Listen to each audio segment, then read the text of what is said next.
David Lynch's 1977 debut feature, Eraserhead, is the rare, weird movie that requires very little prior explanation before showing someone.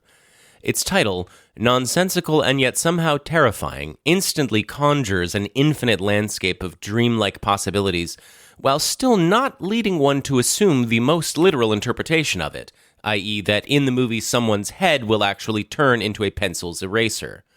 This deliberate laying out of its own meaning and yet still confounding and misdirecting the audience at every turn truly earns the film its subtitle, A Dream of Dark and Troubling Things. For in dreams, of course, even the straightforward is to be mistrusted, and contradiction reigns supreme. Consider how much the feeling of weakness and inadequacy permeate every frame of Eraserhead, and yet the force behind the movie couldn't be more assured and confident. So much so that it almost feels as if David Lynch had no first film, only the first one he decided to pull out of himself. Like all of Lynch's work, this movie combines mundane themes, such as parenting, alienation, sex, the struggle of the artist, and places them in a context that for many viewers is so abstract as to defy understanding. But the meaning is always right there on screen, throbbing and pulsing, and at times screaming in your face. As the 50-year anniversary of this one-of-a-kind film nears, it becomes necessary to point out once again that it has lost 0% of its power to shock, tickle, and mesmerize. It lets us see the world through the eyes of a newborn child, taking in one unknowable feature at a time. As for the visionary director, who sadly we lost too soon last year, one only needs to think of the message of the lady in the radiator. In heaven, everything is fine.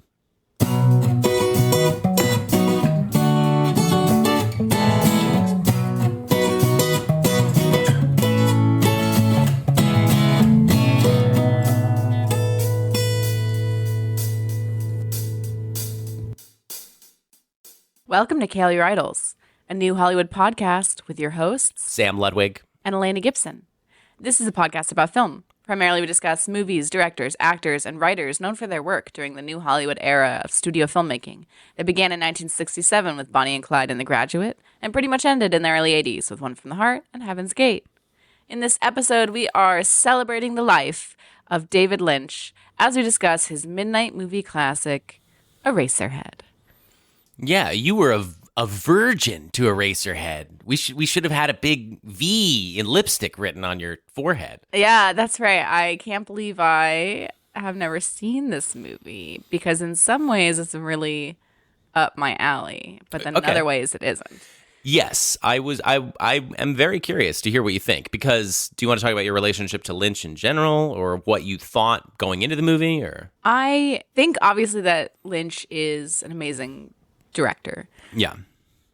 I love Twin Peaks. That was probably my favorite thing I've seen of him. His movies are great, but I wouldn't say they're my favorites. Yeah. You know, some people, Lynch is one of their favorites. And for me, not so much, but I think he's amazing. And I'm thankful that I had consumed his art throughout my lifetime. But yeah, this movie, I didn't know anything about it really, except then 2 days before we watched it, I listened to a podcast that just so happened to mention it, and they spoiled one of the themes of it, where they basically said what they thought the meaning of the movie was. And I kind of wished I hadn't heard that, because then as the opening scene is happening, I was interpreting the opening scene entirely through that lens. And I wish that I had gone in cold, because the movie is confounding. It is not supposed to make sense, while also, as you say in your intro, it also makes the exact sense that it says it's making. You know, like the themes are right up front. Yeah.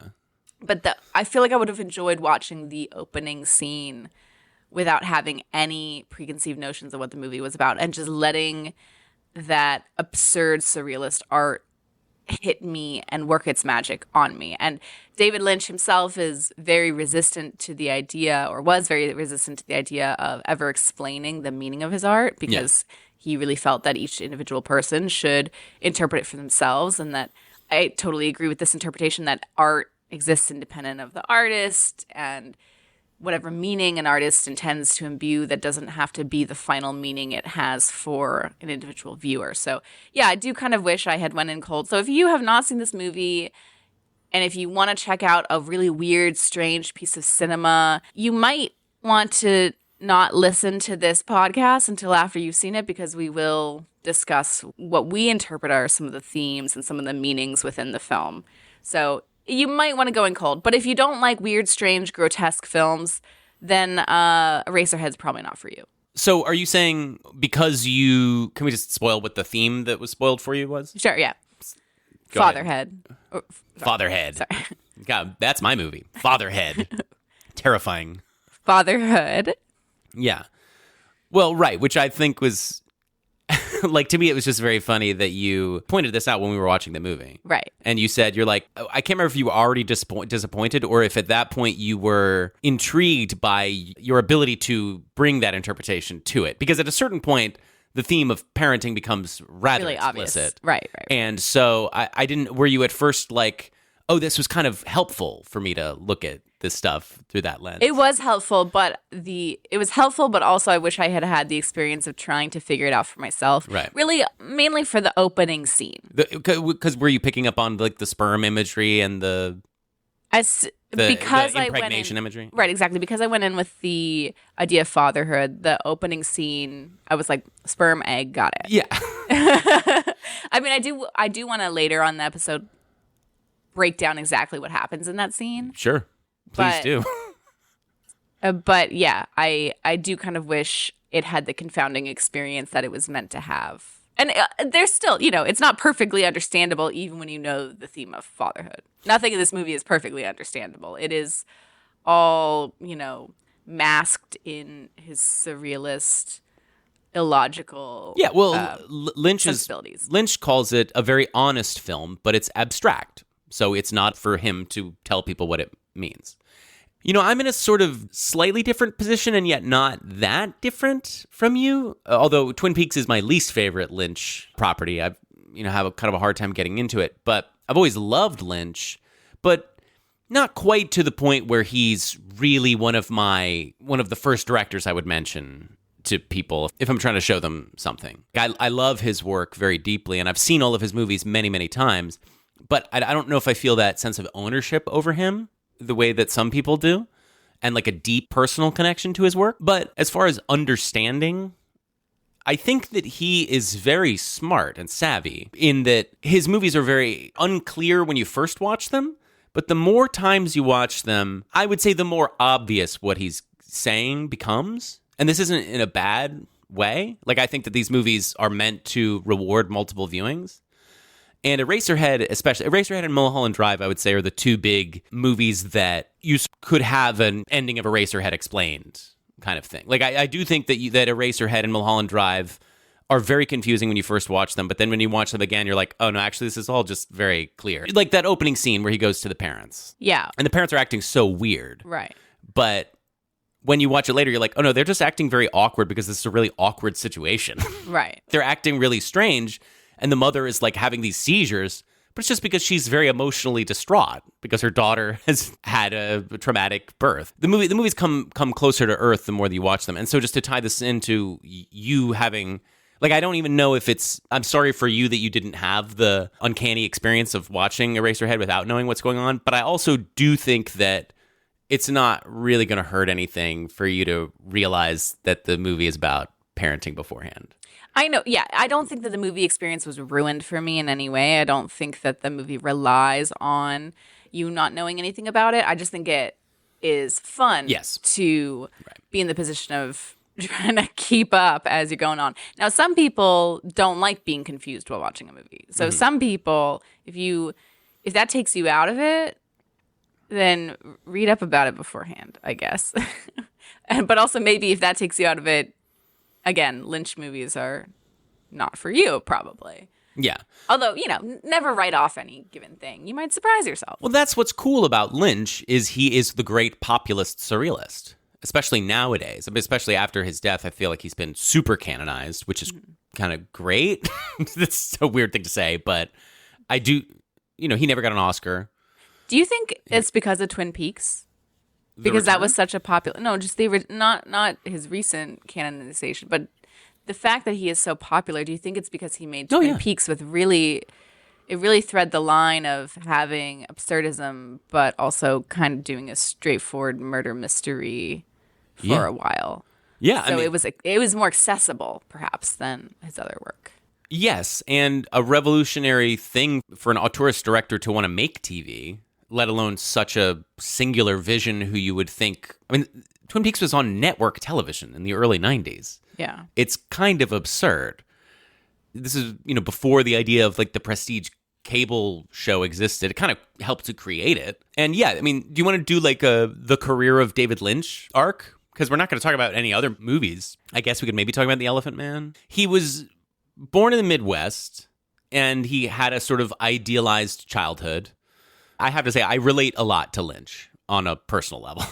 I do feel like I feel like we have this dual sensibility of really appreciating bland suburban Americana and also being willing to engage with stuff that most people would find pretty disturbing.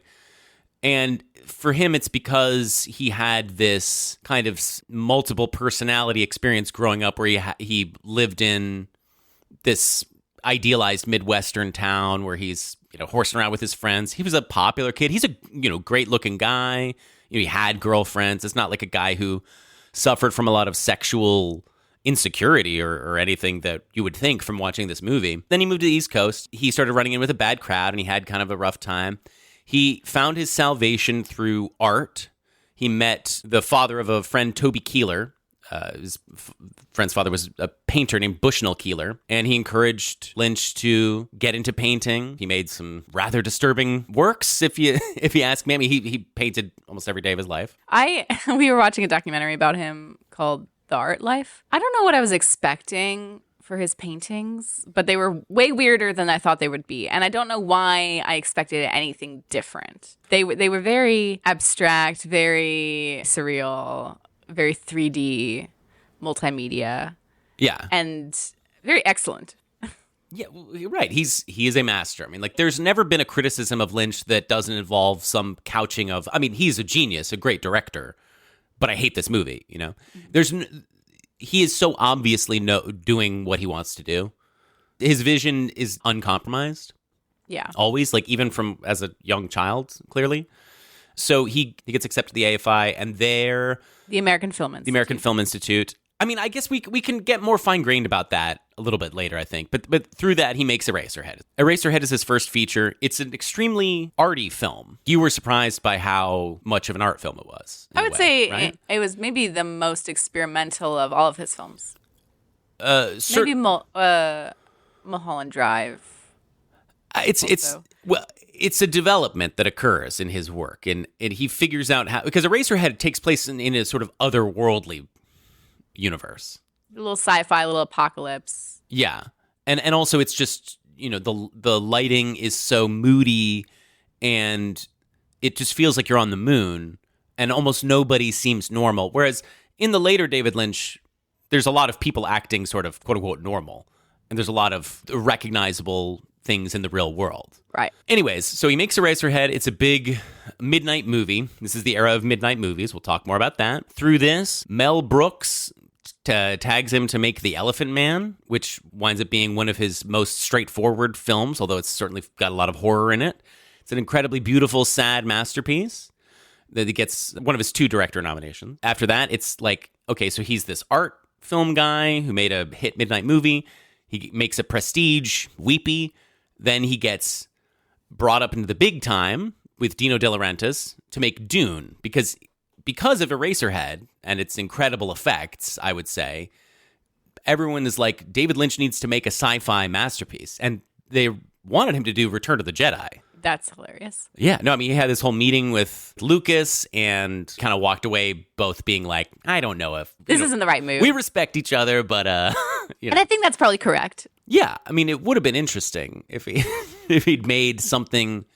It just would have been fascinating because Dune is obviously like this major failure. It's one of the ultimate Hollywood reckoning for David Lynch. It's this early experience that solidifies in him a true iconoclastic spirit, and he's like, I'm never gonna get compromised by a studio ever again. I'm never gonna get put in that position. He responds by making Blue Velvet, which is sort of the quintessential Lynch movie. white picket fence, suburbia, and yet there's also dark, disturbing sexual shit going on. Okay? Do you want to jump in here or anything? Do you have any thoughts on these movies, or have you seen any of these movies so far that I've mentioned? I hated the experience of watching Dune. It was very gross and unpleasant. You don't even like the good Dune that much. I think the good Dune is fine. But yeah, and then Blue Velvet, it's good, but I don't love it. I love it, but I don't love it. You know what I mean? Like, it's like I love it, but it's not. I mean, Mulholland Drive to me is the movie. And so then after that, he starts making Twin Peaks, the TV show, which is kind of like Blue Velvet. Or, it's a little bit different, but it has that same mixture of small town corn pone life with the dark underbelly. At the same time, he's making Wild at Heart, his romance with Nicolas Cage and Laura Dern.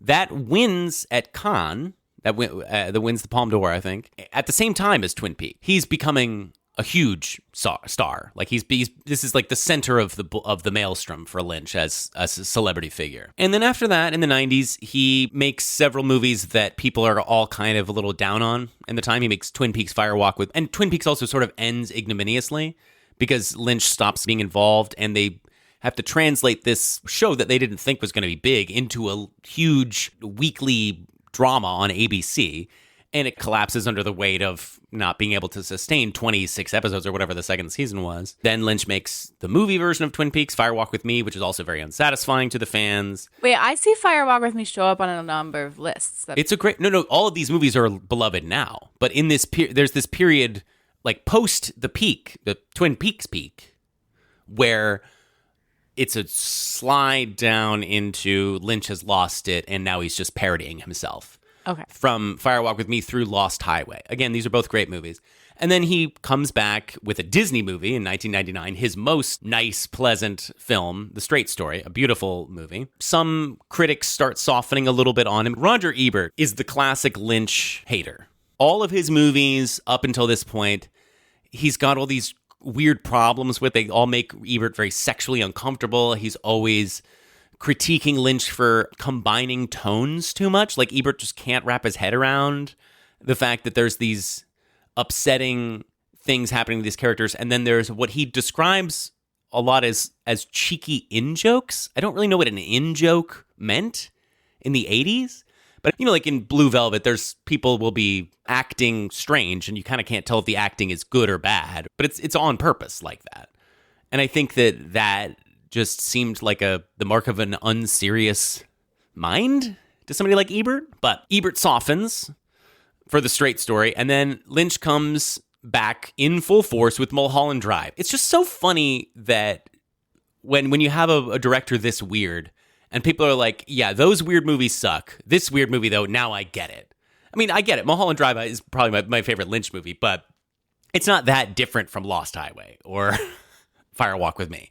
People were just ready. So at this point, he's fully canonized. By now, by the way, as of the 2022 Sight and Sound poll, Mulholland Drive was ranked, like the 5th best movie of all time on the Sight and Sound poll. It was in the top 10. And so, then he makes just like the weirdest movie ever, Inland Empire.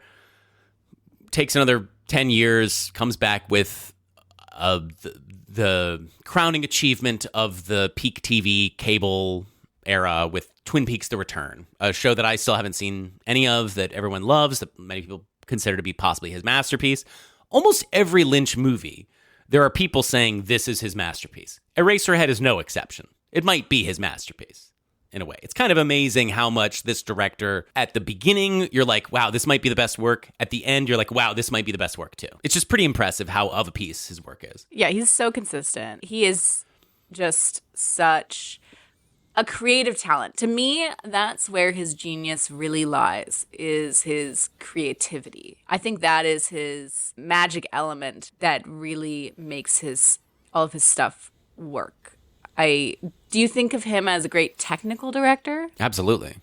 I think every shot in Eraserhead is super iconic. That's true. And it's impressive that Eraserhead was made with such a small cast and crew. Right. It was like a crew of 5 people. He built the sets himself. Yeah, he built the little fucking freak baby himself. We're going to fucking talk about that baby. Yeah. But okay, this episode is to celebrate him since he passed away last year. Very, very tragically. Lynch, he suffered from emphysema. He was a lifelong smoker and a bit of a smoker obsessive. He loved cigarettes very deeply, would wax poetically about them at any chance that he got. He was housebound due to emphysema, and the LA fires, his house burned down and he had to be moved. And because this is so dark, but his house burned down, and because of his emphysema, he died as a result of being moved out of his burning house. I'm Very sorry, sad. a bit of a Lynchian way to die for him to. I don't know. He died as he lived.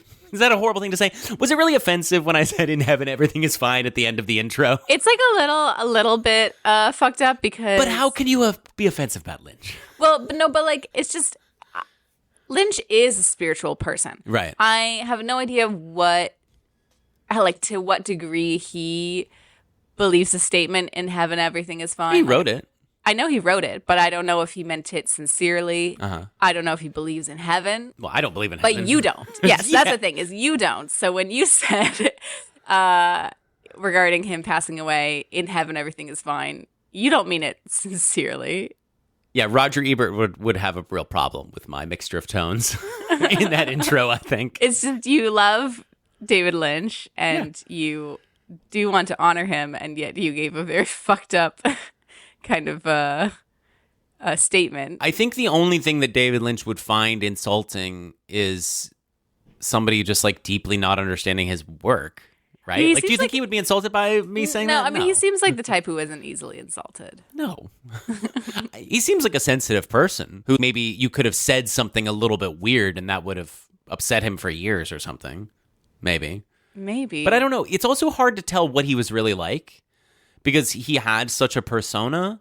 Right. He seemed like he really enjoyed crafting this mystique around himself. Yeah. In the documentary, he started telling this very mysterious story involving the neighbor and a tree. And in the middle, he was like, "I've never told this story before." And then he just stops telling the story as if and he told other stories in that documentary. So it was as if the story was so insanely traumatic to him that it crossed the line of what he couldn't tell. Yeah. But that felt a little put on to me, as if he's just trying to create this mystery to enhance his persona. I do think that he obviously recognizes that if you're making these movies, which are both really out there and confusing at first, but then also kind of come together in an almost too neat way, he's got to really dole out the insights sparingly. Yes. I think. So, okay, you think that Eraserhead is actually pretty simple. I think it's fairly straightforward, yes. For anybody who hasn't seen the movie, or for those who haven't seen it in a while, can you, in your own words, Actually, summarize what the movie is about? Can I not do it in my own words? Because I said that I wanted to read the Video Hound Guide description. Because this stuck in my head for years, before I saw the movie. So this is the Video Hound Guide Golden Movie Retriever 2021, by the way, the last edition of the Video Hound Guide. For a refresher for anybody who doesn't know about this, I think it's like Leonard Maltin's film guide, except instead of having Leonard Maltin's face on it, it's got the face of a dog with sunglasses. They rate things using bones instead of stars because it's a dog. I was deeply influenced by this book as a child. It's the kind of thing where my assumption about the critical consensus about a lot of these movies is informed by what I read about those movies in this book as a kid, and didn't realize until later, oh no, that's just sort of an arbitrary set of opinions. It's not Rotten Tomatoes or whatever. But anyways, Eraserhead, 3 bones out of 4, which I think that's a little low. I think this is a 3.5 boner at least. 1978, the incorrect year. The infamous cult classic about a numb-brained everyman wandering through what amounts to a sick, ironic parody of the modern urban landscape, innocently impregnating his girlfriend and fathering a pestilent embryonic mutant. Surreal and bizarre, the film has an inner, completely unpredictable logic all its own. Lynch's first feature-length film stars Nance, who later achieved fame in Lynch's Twin Peaks as Pete the Logger. So just throwing in stuff about Twin Peaks in the description of Eraserhead. I get that because when I was doing research for this, I put in a lot of notes about, this person was in Twin Peaks playing this character. Yeah. So I couldn't help it.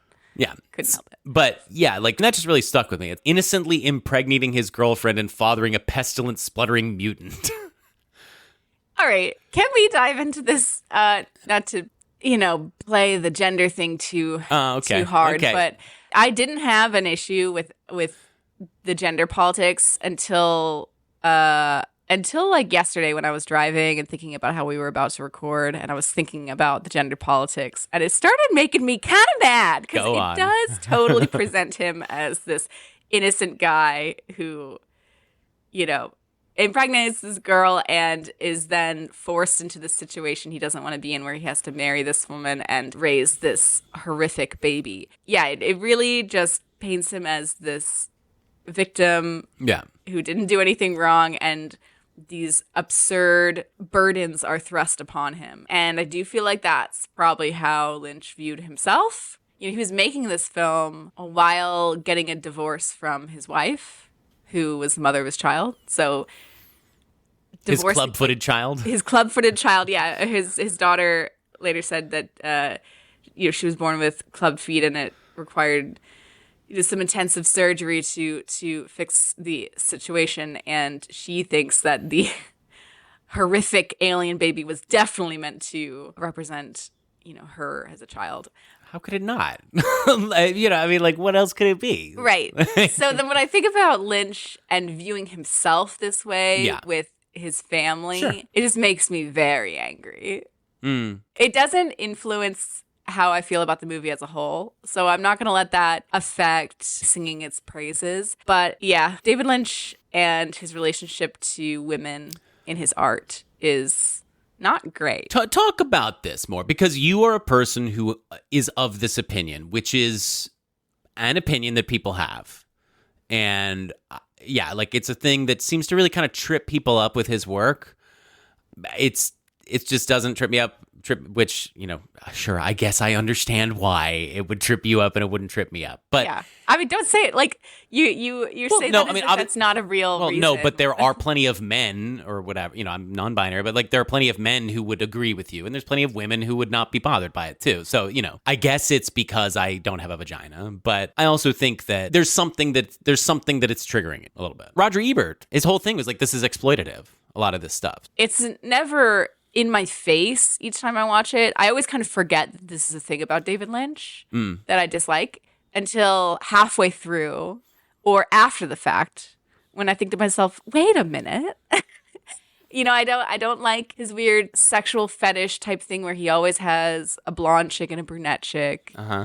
That just feels like we're just all women are just ideas of two personas, and you can swap them out interchangeably as long as you got one of each. And sure, it's just I think it's, you could say, playing with iconic American imagery, sort of Archie Comics style. But go on. Yeah, but as a result, it just reduces all the women to just being these same two women, and they're either a femme fatale type figure or this kind of annoying woman that you have chipper, to just sort of, that you just have to deal with. And that's a terrible portrayal of women, in my opinion.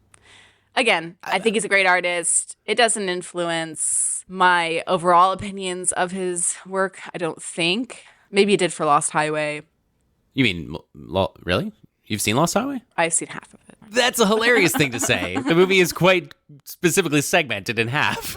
Yes, well. Which half? The first half. I've seen the first half. You should check out the second half. It's pretty weird. I did. But okay. The counterpoint to this would be, I think he's created some pretty iconic female characters that many would say are far better as sexualized as they often are, or as, I don't know, mocked or whatever. Like, he's created some pretty indelible roles and had many fruitful collaborations with women who all love it. I don't know. You can feel however you're going to feel. It's just like to me, it's not obviously the case that this is bad portrayals of women. How do you feel about the portrayal of women in Eraserhead?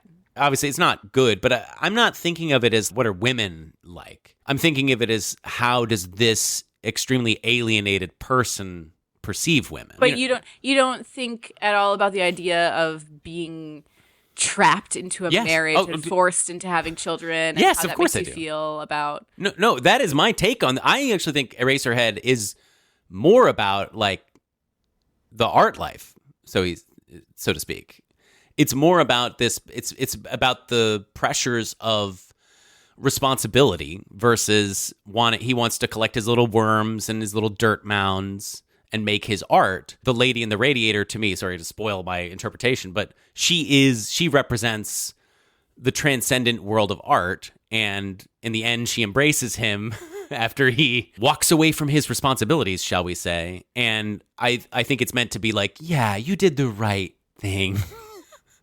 That's my interpretation of Eraserhead. Is like it's and look, do I find something to relate to in this dichotomy? Yeah, I do think that it can be very freaky when you, I mean, obviously, like, I do think David Lynch was meant to be an artist, and I do understand him feeling weirdly stifled by having to take care of a kid who's, has all these medical problems and stuff. And I don't think that him making this movie is him being like, yeah, and it's great of me that I was like that. I think it's something that he struggled with. It's both affirming that and also interrogating it and saying, this is a horrible thing that you're doing. Being like, it's saying like, this thought of getting rid of your responsibilities, okay, that's what you want to do, but it is also horrible and it's a huge sacrifice, is kind of how I view it.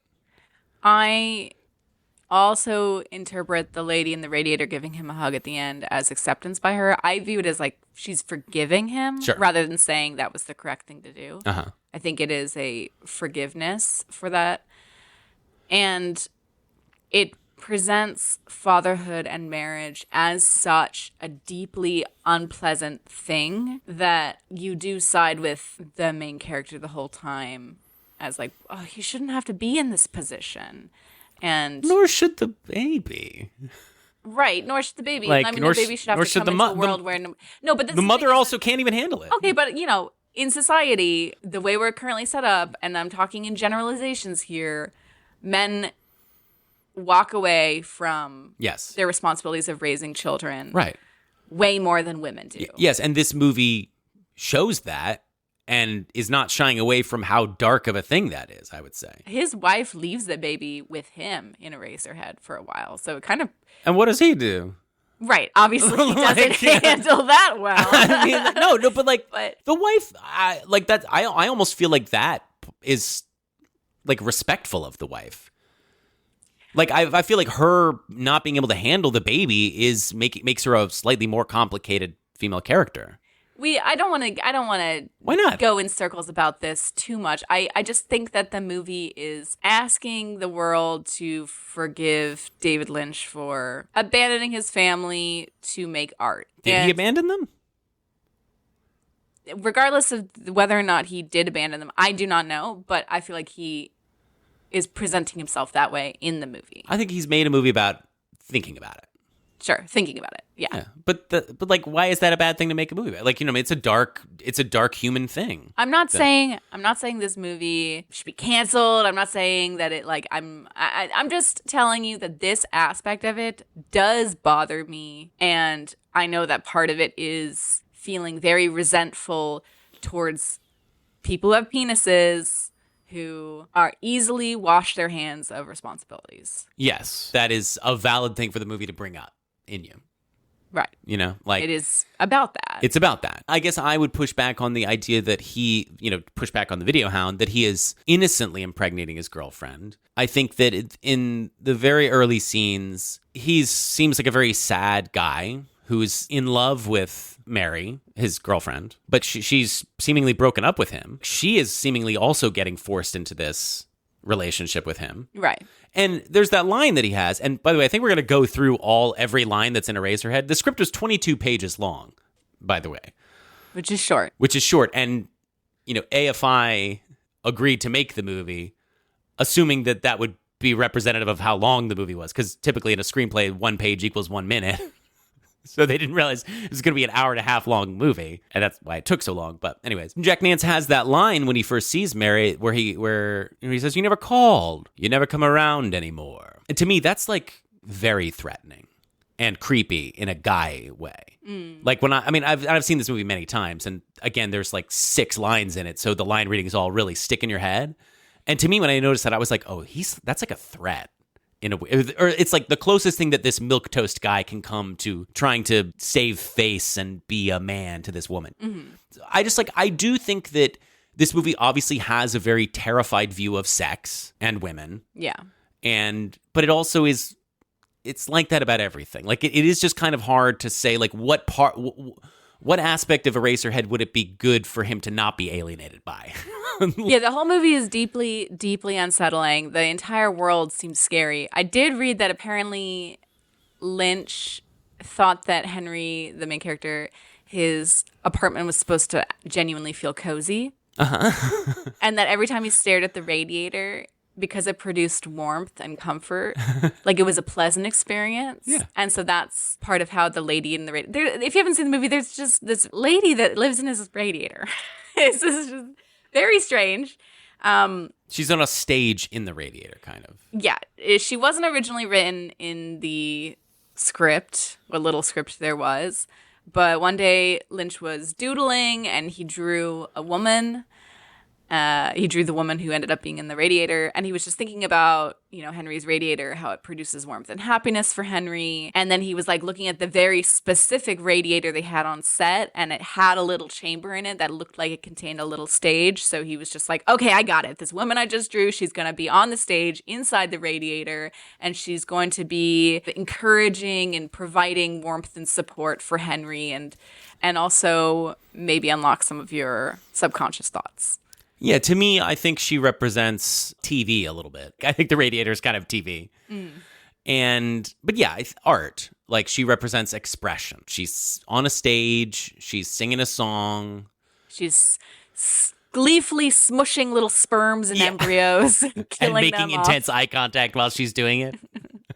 Can we play a clip of her song? In heaven.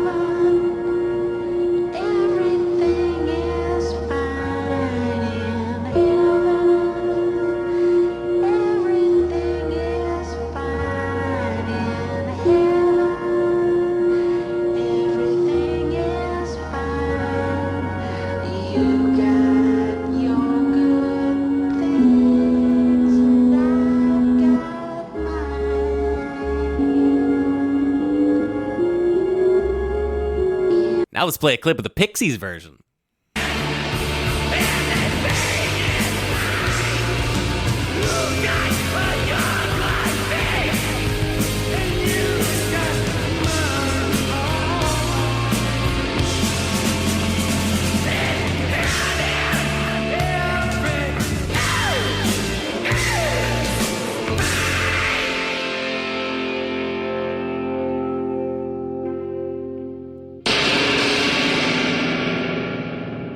Did this movie create indie music? When we were watching this, you were like, this is one of the all-time Bangers. soundtracks or bangers or whatever. Yeah. And I'm like, is it though? Yes. Why? Like, did it become famous? That song? Yeah. Yeah. It's it's super iconic. And I mean, like, yeah, you never had the experience of being 18 years old, hanging out with your buddies, getting stoned, putting on Eraserhead, and just flipping out. And just like all of you varying levels of interest in film or abstract art, just like getting totally locked in, staring at the screen. And we're all musical theater people. And then late at night, In Heaven starts playing, and we're all like, this is the greatest song I've ever heard in my life. And that song is one of those things that, I mean, a song can just do this. It can just staple itself onto your brain. That song becomes kind of the mascot for the movie in a way, which is weird because you would think the little baby would be the mascot. Yeah, it's the 11 o'clock number. It's the payoff because you don't expect any character in this to break into song. No, but this is a common Lynch move. Yeah, it's true. But at the time, this was his first film, so Yeah. nobody expected it, I'm sure. Nobody did.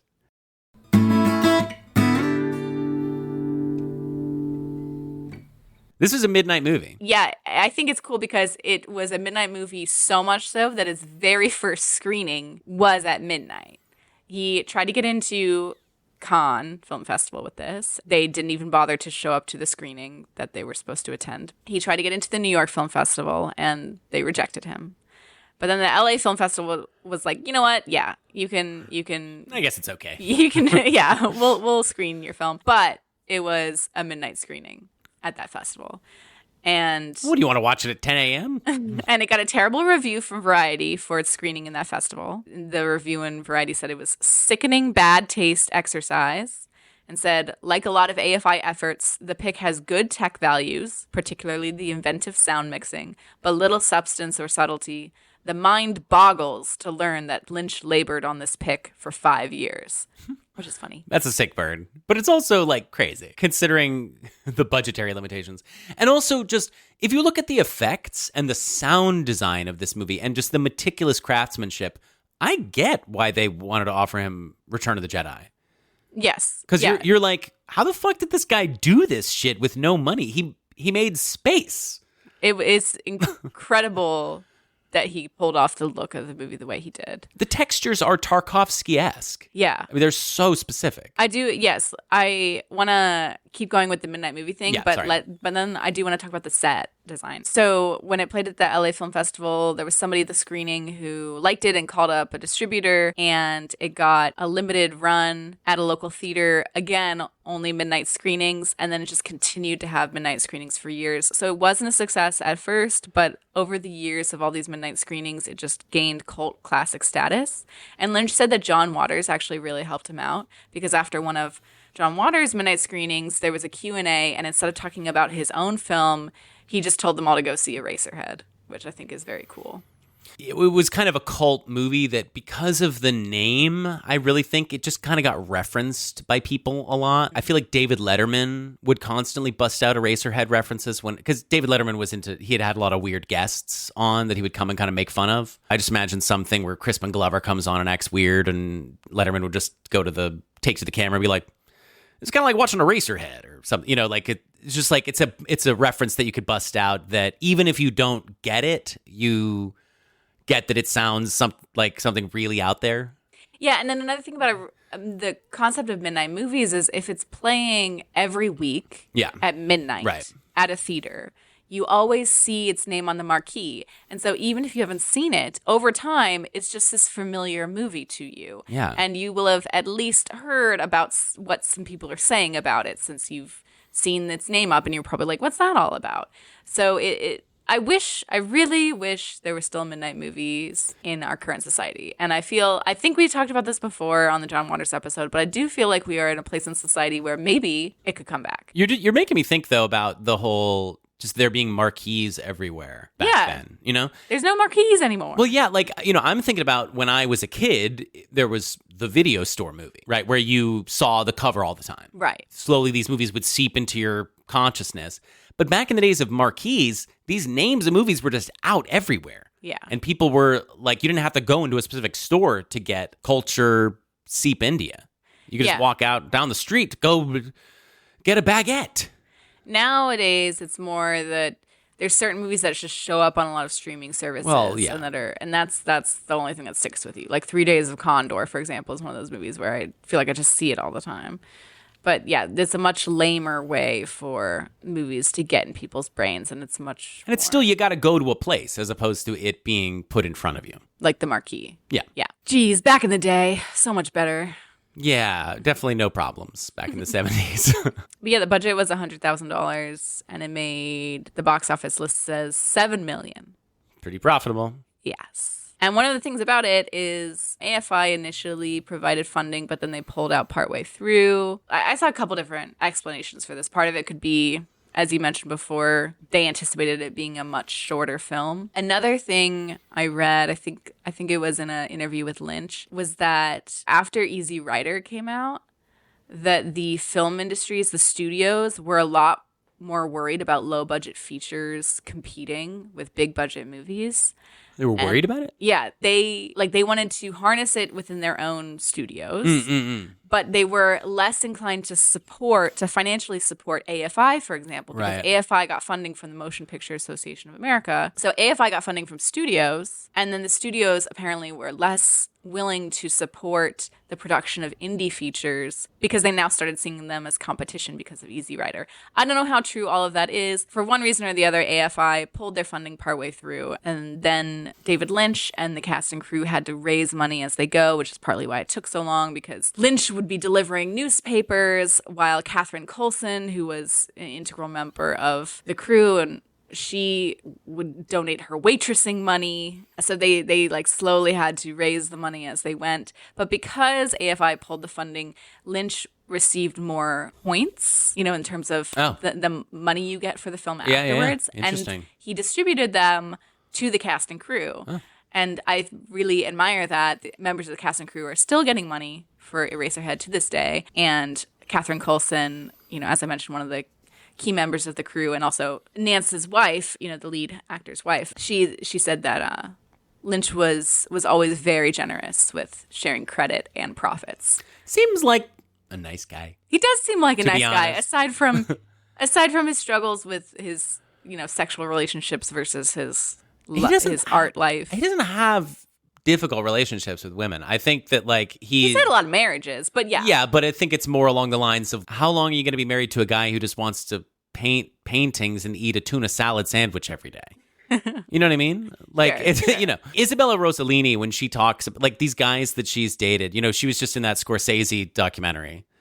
And it's just so funny because Isabella Rossellini presents herself as if she is like a fan of these people's work, suddenly married to or dating them. Where she's like, I asked Scorsese, do you really just think about morality and good and evil all the time? And he's like, yes, I do. And I just imagine her with Lynch just being like, so wait, do you really care about these 7 Woody Woodpecker dolls so much? I have no idea what you're referencing. You don't know about the 7? It's on his it's on the Wikipedia page. I missed that part, I guess. Let's watch this quick short video. Okay. Really quick. Okay, I have just watched the Woody the Woodpecker little video, and I think you, listener, deserves to listen to it. It's not that long.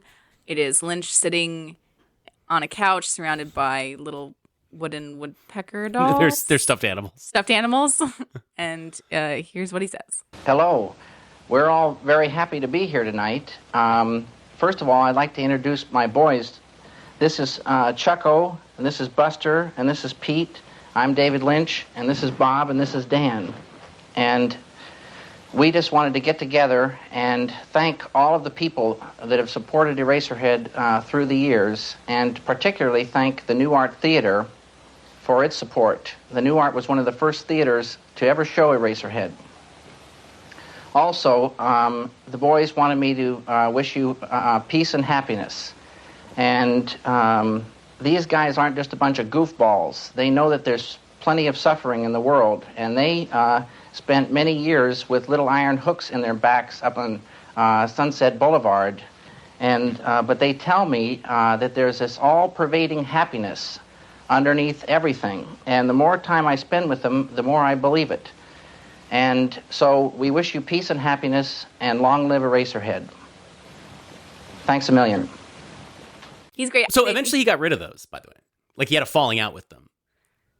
He supposedly got into a fight with these little stuffed animals. This is what he says to the press. This is where he'll dole out these little tidbits. It's eventually something dark turned in them, and I needed to get them out of my life. It's just, how for real is he? I don't know, but he cares about this stuff in a way that I relate to. He likes creepy fast food infrastructure. He likes going to Bob's Big Boy. He would go to Bob's Big Boy and eat there every day. Is that a fast food place? It's more, casual dining. You never seen the Big Boy with the big guy on the top? Oh, okay. Yeah, the Big Boy. Yeah. No, it's that kind of shit, which I also deeply love. He really cared about, and his idea was, obviously he was into transcendental meditation, but he also was deeply into the sense of routine and normalcy. And I think that he would just kind of got these bugs up his asses sometimes and be like, okay, yes, I need my Woody Woodpeckers, and then I can go paint. Yeah, Catherine Coulson had said that while filming, he always wore this one very specific hat that had a bunch of holes in it and 3 ties. That At he called once? it was not clear, but from the interview, it kind of seemed like he wore all 3 at once. A little unclear. Don't quote me on that. It's just like, would it really surprise you if Lynch was kind of a weird guy? No, I mean, he obviously was. He told the story in the documentary that early on his family came to visit and he showed them in the basement all of his different art experiments where he had like dead birds and stuff like that. And his family was like, okay. I mean, he clearly is a weird person. I think he leans into it a little bit. Of course he leans into it a little bit. He's this guy who clearly got laid in high school. Right. You know? Right. Like, and was being himself the whole time, and it worked for him, and he kept being himself for his whole life. Because why not? Isabella Rossellini falls in love with him. He is a little bit like you. I don't know. I mean, I think I'm a little bit, I'm far less mysterious. Yeah, and you're a little more self-conscious. Yes. And I like to explain my work. Right. Right. Got that touch of the Sondheim to me. And your work is not as weird. It's kind of weird, though. But it's not as weird. It's not as weird. I would like to write, it would be interesting to try and write something like really deep and abstract and spiritual, like Lynch, really capturing the disturbing nature of this couch I'm looking at right now, you know? I would like you to write something like that, too. I'd be very curious to see what it would be like because you are not spiritual. So I'm surprised. I would be surprised to find out what your version of spirituality would be. I think I'm pretty sensitive to stuff, but yeah, I am more involved in the human world than the world of objects. Like Lynch clearly gets a lot out of objects. Yeah. That's your interpretation of his version of spirituality.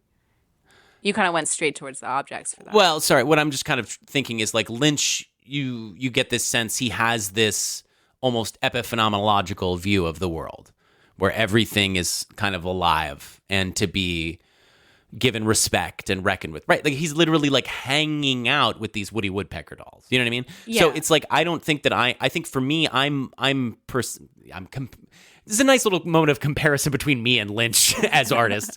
But yeah, I am more interested in quirkiness and the oddness of people more funny than disturbing. I think. Like and I'm just kind of like I find a lot of stuff about people weird, but none of it disturbs me, I think, in the same way on a deep level.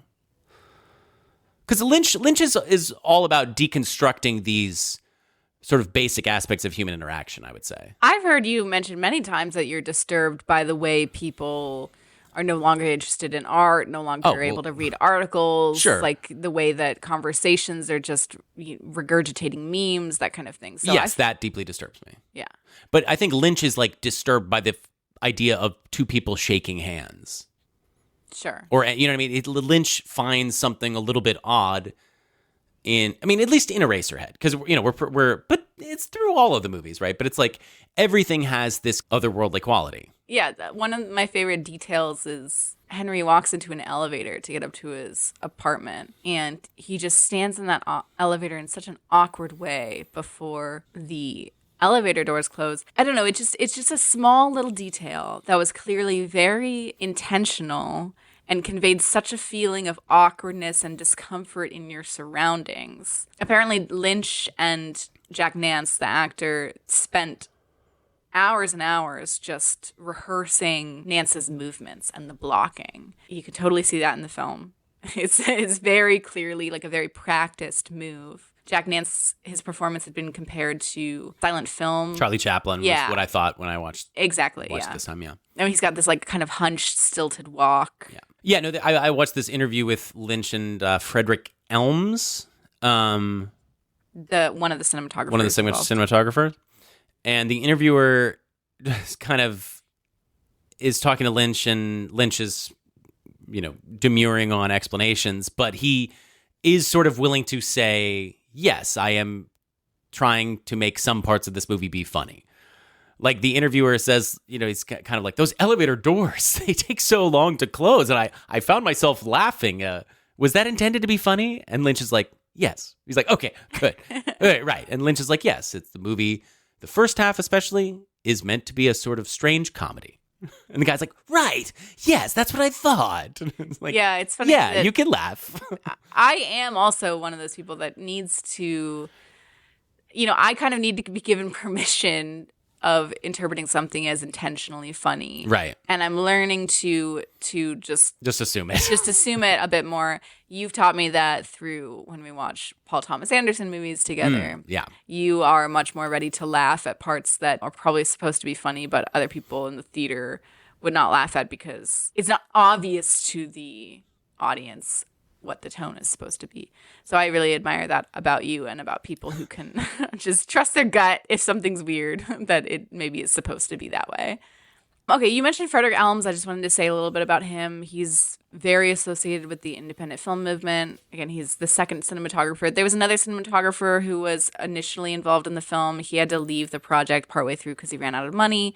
He only has one other credit, and that was The Amputee, which was a short Lynch film that they made while filming Eraserhead, starring Catherine Coulson. And he died in 1979 at the age of 39. He didn't really get the chance to do anything else. But then Frederick Elms got on board, and he worked quite a lot with Jim Jarmusch. So he was a cinematographer on Night on Earth, Patterson, Father, Mother, Sister, Brother, which is a movie that just came out. I just saw it. Did you like it? How was the cinematography? Cinematography was great. I thought the movie was pretty good. It's one of those 3-story movies, and to me, I felt like the third story kind of whiffed it, which is a problem when that's your ending. That is a problem. So even though it says father, mother, sister, brother, there's only 3 stories. Sister brother. Brother is one the thing final together. story, yeah, I see. But yeah, Frederick Elms also, worked with Lynch after Eraserhead. He shot Blue Velvet and Wild at Heart. He worked with Ang Lee a few times. He made The Ice Storm, for example. He also shot Synecdoche, New York. So I just wanted to give a shout out to the cinematographer. Please. It does look very good. Good looking movie. It is a good looking movie. That one shot of the woman down the hall when she comes into the apartment and it's just her face. Do you remember this? Yeah, I do. It's like one of the most amazing things I've ever seen shot, and it's just a shot of a woman's face. Yeah. Lynch talked a lot about getting the lighting right, that they would spend hours and hours just like setting the mood in the space, and that once they'd had the lighting setups finished, they would just be in another world. And that, like, he was like, the mood of everybody on set, we were just like, so nobody needed to get like jostled back into being like, okay, remember like what we're doing right now. It's just like you go into the womb and you are in it, and you feel that in the movie. I mean, like, everybody's so invested. All of the people are very specific. Like, you're getting these weird performances of these older actors who can't be that experienced. Yeah, and it's just so impressive to me that they were able to achieve that effect throughout the film, given, again, that it took 5 years to make the movie. So it was so drawn out. There's one shot where you see him going through a door, and then it cuts and you see him coming out that door, and those 2 shots were taken 1 year apart. That's really impressive if they were still able to create that very specific, immersive mood on set over a number of years. I also think it's interesting, David Lynch, his childhood friend is Jack Fisk. Oh, yeah. He was a very famous production designer. And although Jack Fisk had a small acting role in the movie and helped out in other ways in the film, he did not do set design. Lynch designed and built his own sets. Yeah. I mean, I'm assuming the crew helped a little bit with building the sets, but it was Lynch's vision. Yeah, and he made the makeup effect. I mean, he did like the kid, the baby. Let's talk about the baby. Yeah, which is why, like, again, this is why they thought Lynch should make Return of the Jedi or Dune. Yeah, the baby is a technical achievement. Yes. It's an effect that is still rather unparalleled. I don't know of another thing like that in a movie that is that visceral. There's a lot of secrecy regarding the baby. I think because the truth is probably pretty upsetting. Well, yeah, I wanted to dive into this. Okay. Sure. Yeah. Lynch is so dramatic about it. And it makes you feel like he did something illegal. Like, is it an actual fetus? I don't think it's a human fetus. Lynch has given cryptic comments such as, oh, it was born nearby, or maybe it was found, when asking about the baby and how it was made. Because it doesn't seem fake at all. It seems like it's like real organic matter. Yes, right. He kept the baby thing so secret that Lynch would blindfold the projectionist when screening the dailies of the movie. But Lynch has said that he dissected a cat while making Eraserhead to get a sense of texture. So he's willing to say that he dissected an animal to prep for making the baby. So how much worse could the baby secret be if he already said he dissected a cat, you know? So that makes you think maybe that he's playing it up and that it's probably more... I did read an interview with him where he was talking about this, and he just really emphasized that he doesn't like if people know how movie magic is made. Yeah. And he doesn't like how if somebody reveals how a stunt was achieved in a movie, more people have seen the video describing how the stunt was made than they have seen the actual movie itself.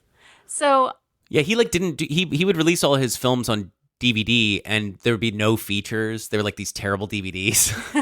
So I guess he's really anti-featurettes. Yeah, like behind the scenes. Yeah. And so I do like to imagine what that baby could possibly be, you know, in terms of the most outrageous explanation of how he created it.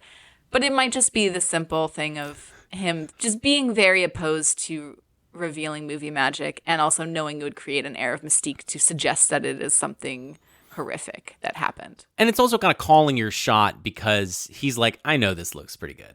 Right. Like, I know I can make you think anything about this baby. But anyway, so yeah, do you want to give like a plot summary? I guess. What do you want to do? What do you want to do?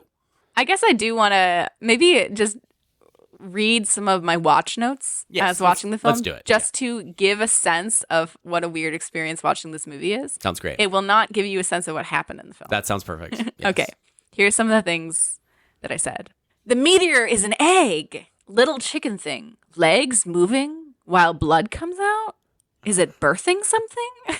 Yes. I think you got that one right. Or it's like a baby pooping. Is that his son having nocturnal ejaculations in bed with him? I think I got that one wrong. What? Turns out it's the wife. Right, yeah, I got that one wrong. Weird worm thing in his cupboard. Yeah, I wrote that one down too. I learned what the worm is, by the way. We can get back to that later. Don't watch this if you are experiencing postpartum depression. Yeah, I'd say that's a good trigger warning. I would say this movie, pop a trigger warning on it.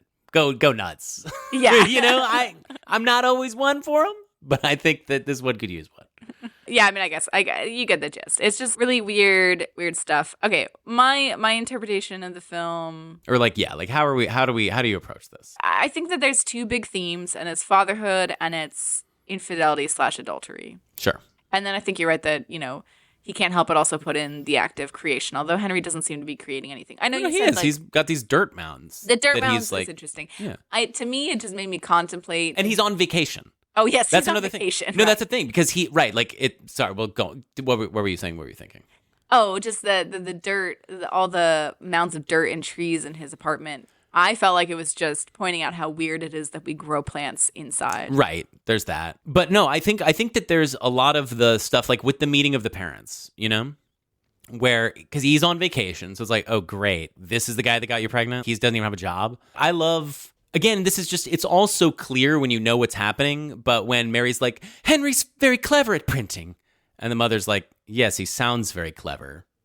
You just think that's her being weird at first, but later you find out you're like, no, she's just like, yeah, he's clever. He fucking knocked you up. This mother judging this nerdy, artsy guy coming, who's the father of your mutant child. Yeah. You know? And I think that like, he's on vacation. I think that's all feels very personal to Lynch. Like, I can't explain what I'm doing. I'm making this weird movie where where there's an infant, there's a creepy mutant infant. Yeah.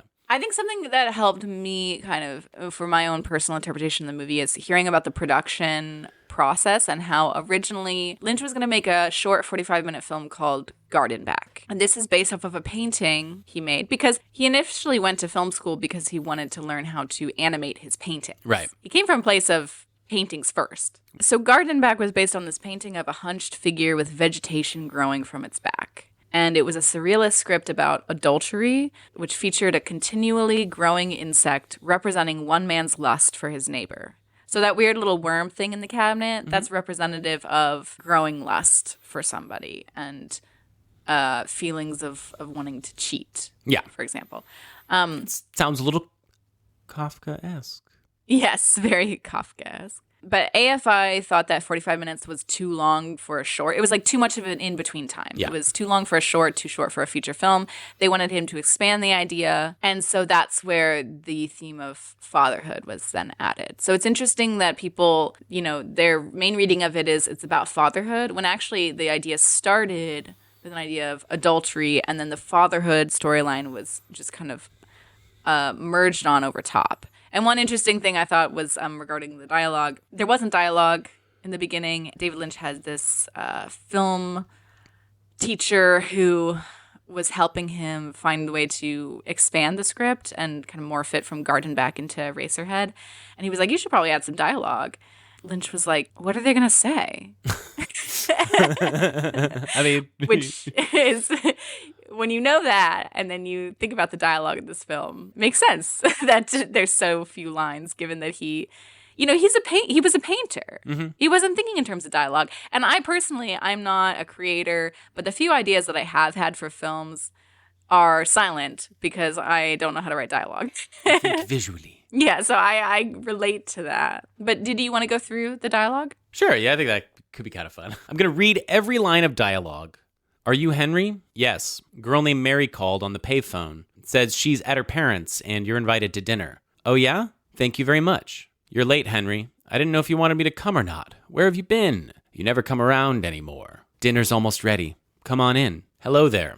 Hello. I'm very pleased to meet you. Sit down. It's Henry, isn't it? Yes. Mary tells me you're a very nice fellow. What do you do? I'm on vacation. What did you do? Oh, I'm sorry. I work in the lapels factory. I'm a printer. Henry's very clever in printing. Yes, he sounds very clever. I thought I heard a stranger. We've got chicken tonight. Strangest damn things. They're man-made. Little damn things. Smaller than my fist. But they're new. I'm Bill. Hello, I'm Henry. Henry's at lapels factory. Printing's your business, huh? Plumbing's mine. Been for years. I've seen this neighborhood change to the hell it is now. I put every damn pipe in this neighborhood. Dad, Bill, pipes ain't grown alone. I make sure they don't. Look at my knees. Look at my knees. Bill. The girls have heard this before, but years ago I had an operation on my arm here. Doctor said I won't be able to use it, but what the hell do they know, I said. And I rubbed it for a half hour every day. And I've got so I could move it a little. And I got so I could turn a faucet, and pretty soon I had my arm back. Now I can't feel a damn thing in it. All numb. I'm afraid to cut it, you know? Mary usually does the carving, but maybe tonight you'll do it, Henry. All right with you? Of course. I'd be happy to. I just cut them up like regular chickens? Sure, just cut them up like regular chickens. It'll be all right. Excuse me. Well, Henry, what do you know? I don't know much of anything. Henry, may I speak to you a minute? Over here. Did you and Mary have sexual intercourse?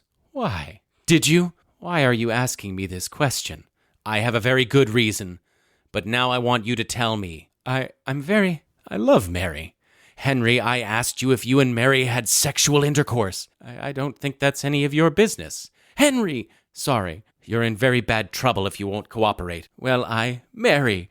Mother! Answer me! I'm too nervous. There's a baby.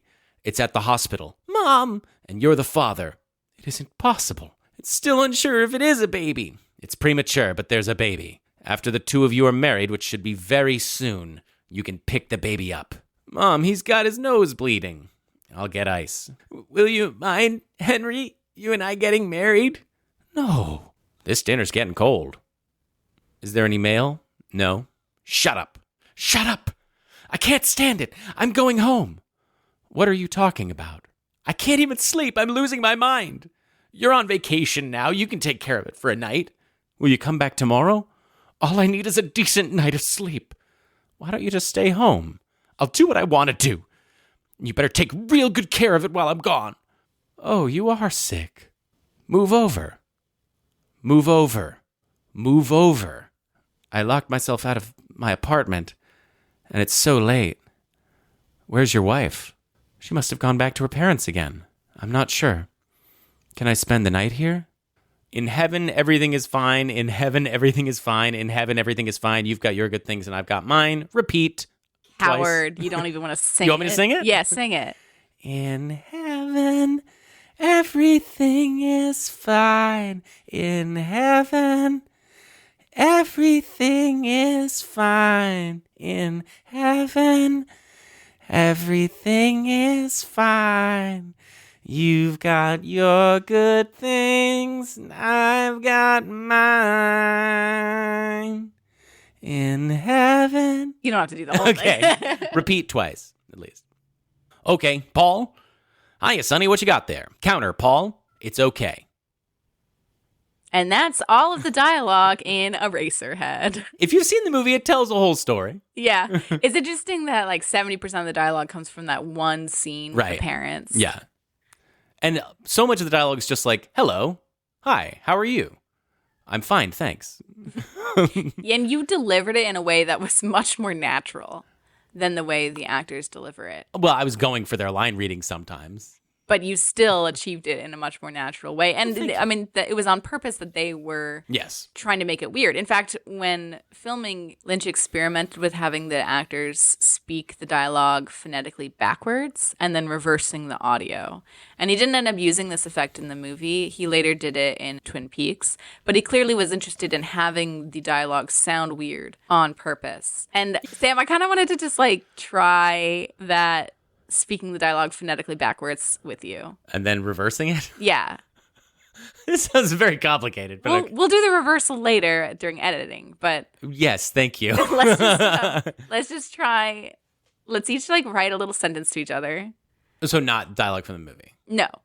Let's just write a little message to each other and see if we can make it understandable. Okay. You want to go first or should I? You go first. Har ni bars bros har being very well be as this more Okay. We'll have no idea how those turned out until after this episode is edited. Sam, what were you trying to say? Our neighbors are being very well behaved this morning. Wow. That's true. They are. Don't jinx us. Yeah, what? Sorry. Knock on wood. If I just only kept it as backwards, then it wouldn't have jinxed us. Right. I was trying to harness the nagging wife thing in Eraserhead. So I said, will you take out the trash, dear?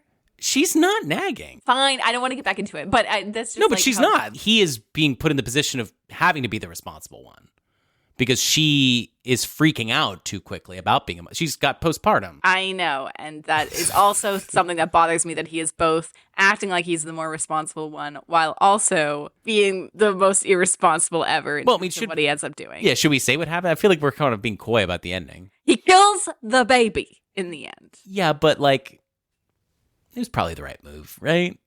Like maybe he shouldn't have done it. No? What do you think? Given that the baby is a metaphor for, an actual baby that's more responsibility than he intended to take on, no, I don't think you should just kill your baby. Regardless of the morality of whether or not you think it's truly humane, like, do you think it's a purely selfish decision that he makes to kill the baby? Yes. I guess the movie does present it sort of as that. And it presents it as, he does it in just about the most horrific way that you could imagine. Like, the baby goes through horrific suffering. At first I was like, oh my God, is he about to kill the baby? And then I was like, oh, no, he's not. And then I'm like, no, he is. Just to clarify what happens, just to give you the graphic detail, what occurs is the baby is bandaged. His entire body is bandaged except for its head. He cuts open the bandages and the baby's insides come out.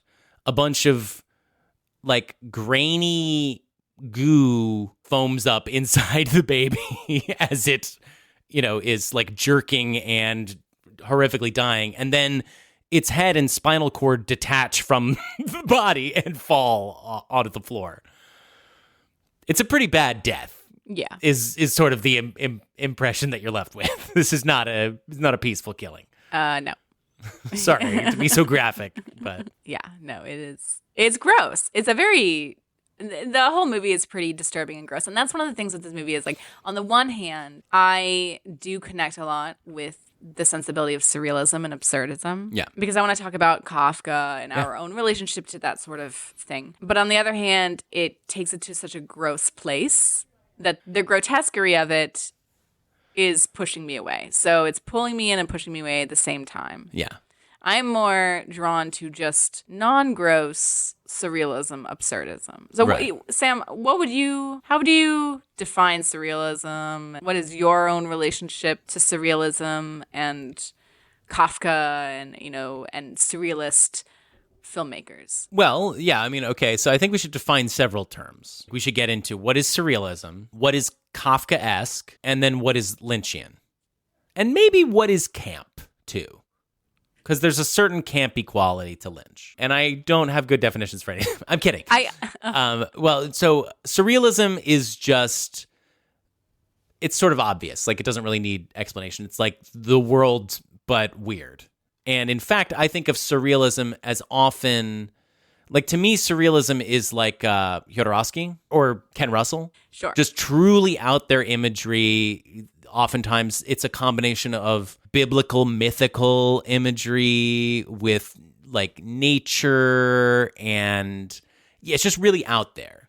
I have some quotes from Andre Breton, who wrote the Surrealist Manifesto. Well, I guess he would know. In 1924. Yeah. He coined the term surrealism. Sure. So the first quote, in my opinion, is incomprehensible. I mean, I could get meaning from it if I stared at it for a while, but it's hilariously jargony. But then the second quote I have is just really straightforward, I think. All right, so psychic automatism in its pure state, by which one proposes to express verbally, by means of the written word, or in other manner, the actual functioning of thought, dictated by thought, in the absence of any control exercised by reason, exempt from any aesthetic or moral concern. Oh, no, I actually get that. You don't get that? It's just a little wordy.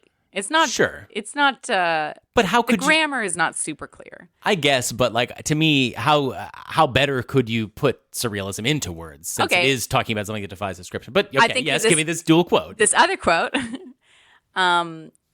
Weird for the sake of weird. Is surrealism is to resolve the previously contradictory conditions of dream and reality into an absolute reality, a super reality or surreality, if you will. So surrealism, surreality comes from the merging of the word super reality. Yeah, so it's dreamlike, it's subconscious. Well, that's what I was going to say. Like, if we didn't dream, do you think there would be no surrealism? That's a really interesting philosophical question.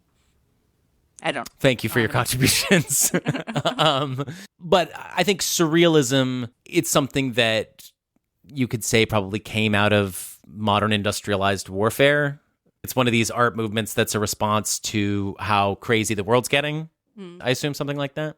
Okay, so let's talk Kafka. Yeah. Do you want? Or do you want to keep on surrealism? Let's talk about Nikolai Gogol and Franz Kafka, because Lynch had said that he was inspired by Kafka's Metamorphosis and Gogol's The Nose. Which they're both the same story, basically. Yeah, I hadn't read The Nose before I read it yesterday. And it's interesting, Gogol wrote, he wrote The Nose first. He came first, and then Kafka was very inspired by him. But yeah, they both involve an absurd thing happening to somebody. And they're like, this is terrible. Yeah. But the degree to which they react doesn't match just how crazy of a thing it is. Yes. So they're like, this is terrible. But they should be like, oh my God, magic is real. Exactly. You know, that type of thing. And so they'll go out into the world and people are like, that's crazy that thing happened to you. But again, they're not reacting as strongly as they should. Because the assumption is this is reality. So you would still be caught in your own subjective perspective. And if you're turning into a giant bug, or your father or whatever is turning into a giant bug, at a certain point it just becomes like, this is annoying that you're this giant bug. You're not in this theoretical realm of thinking about the implications of something. You're just dealing with it as a human being. And it is just so obvious seeing that influence on Eraserhead. Yeah. Because these awful things are happening to Henry. And he's like, oh, this sucks. Yeah. I've got this weird mutant baby I've got to take care of. But he's not reacting to the degree that you would expect. And when the blood comes out of the chicken, when he's cutting it up, he's just like, ugh, but he's not as freaked out as it should be. And it also is also weird to me that Eraserhead is surrealist and weird in general, but then there are dream sequences in it that are even more weird and surreal. And so it's weird that there's two different levels of surreal in the film. That is very interesting. Well, to me, Eraserhead is the most Kafkaesque work by Lynch. And by that, I mean that it is the most claustrophobic, hermetically sealed universe that is seemingly all centered around this one guy that it's almost attempting to torment for fun. There aren't that many people. No. Eraserhead. It's pretty desolate. Yes. And it's a world in which Henry feels profoundly alienated from his environment. This is contrasted with most of the other characters in Lynch movies who are, Jeffrey in Blue Velvet. He thinks that suburbia is nice and normal, and he has to uncover the unsettling aspects of it. Yeah. In Eraserhead, Henry is unsettled from the first frame because the world is trying to kill him or whatever. This is inspired by Lynch's experience living in a really bad part of Philly. Philadelphia. This is like the ultimate anti-Philadelphia movie. Yeah, it really is.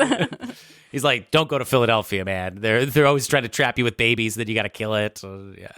So do you like Kafka? Like, how much Kafka have you read? I've read most of the major Kafka works. I haven't read The Trial. But no, I adore Kafka. One of the great things that literature can do that other works of art typically can't, Eraserhead perhaps being an exception, is to really put you in the subjective experience of obsessive thinking. This is like David Foster Wallace is a bit of an heir to Kafka in this way. Just really getting into how deep you can go pulling apart something that you're obsessed with, and that your brain kind of can't stop taking things to the ultimate extreme of thinking about all the possible bad things that could happen to you. All of the implications of somebody trying to persecute you. Somebody says a weird word to you, and it can have 50 different meanings that attach to all of the stuff that you hate about yourself. Kafka's a literary figure that people often try and apply a Kafkaesque aspect to something, but it's usually a glancing thing. Because again, it's kind of hard to fully get that vibe. People talk about Beau is Afraid a couple of years ago as being. I remember there was some posts that I read somewhere. It was probably on the Blankies subreddit that was like, I feel like people use Lynchian and Kafkaesque in such a pretentious way to describe Beau is Afraid. It's like, that movie is literally Lynchian and Kafkaesque.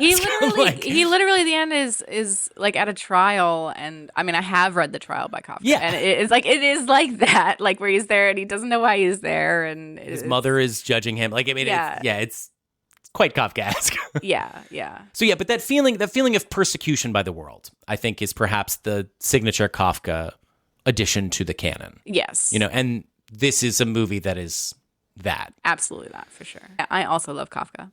My favorite Kafka stuff is actually Contemplations, which is a collection of short stories or just thoughts. Mm-hmm. One of the things I like about Contemplations is it has his very unique perspectives on the world and very poetic ways of seeing the world without diving too much into the depressing state of like the metamorphosis or the trial, where these characters are just stuck in this like hellish situation. Even though it's often pretty funny. Sure, but it makes me sad reading those stories, whereas Contemplations allows me to enjoy just the uniqueness of Kafka without being totally brought down. Although I do remember reading it in a state of going through my own depression, and it wasn't exactly uplifting. It was a different type of negative, I think, if I remember correctly. But anyways, whatever. It's a release. It's a Kafka to me is a real I'm not alone. Yeah. Kind of thing. Other people feel like this. Yeah. Feel this sense of meaningless hatred from the world. Like the world just hates you. Right. And you don't know why. Right. And again, like I do really connect with surrealism in art. So I think of you as being more into surreal because I think of like you love Dali and the Benuel and Dali collaborations. Yeah. Women in the Dunes, we both love. I put Holy I don't know if that's surrealist, but. Oh, I think it definitely is. Okay. They're just like living in these holes, Yeah, it is Lynchian. Yeah. The sand, like when he's like, oh God, this is free dry. It's the sand. It reminds me of this Japanese book that I love, The Arc Sakura. Written by the same person who wrote. Written by the same, yeah, exactly. That's why it reminds me of that same author. And I'm just so fascinated with that book. I put The Holy Mountain as top of my list in that one year. What was that? 1974, 73. And I don't think I put it on my list, but I was glad that you did.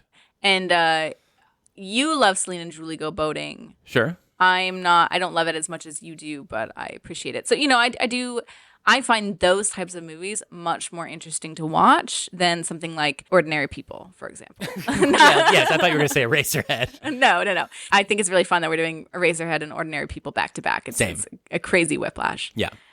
But as for like what specifically is Lynchian, David Foster Wallace himself has struggled to explain this.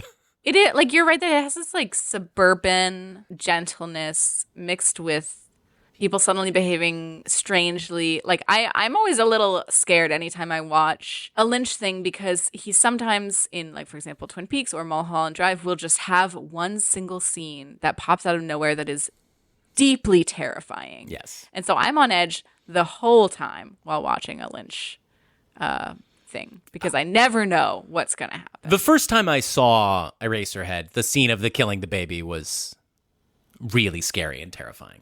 Now I'm a little bit inured to it. Yeah. So how did you? I wasn't scared by it. I was grossed out. Did you expect it to happen? Did you see it coming? Completely. It's what had to happen. It was just one of those things where I'm like, yep, I can see why it went there. Like, Yeah. it just, the movie was leading you there. Right, So right. I wasn't expecting it to happen, but I also was not surprised at all. By the way, I just want to say I love that. So he's actually kind of caring towards the baby for a lot of the time. Mm-hmm. Like the baby gets sick. Mm-hmm. It was a very disturbing moment. Really gross. And he is trying to make it feel better. He doesn't hate this thing, or he's trying to not hate this thing. He's trying. Because his wife is also, I guess you're right, he's perceiving her as being kind of a baby about it.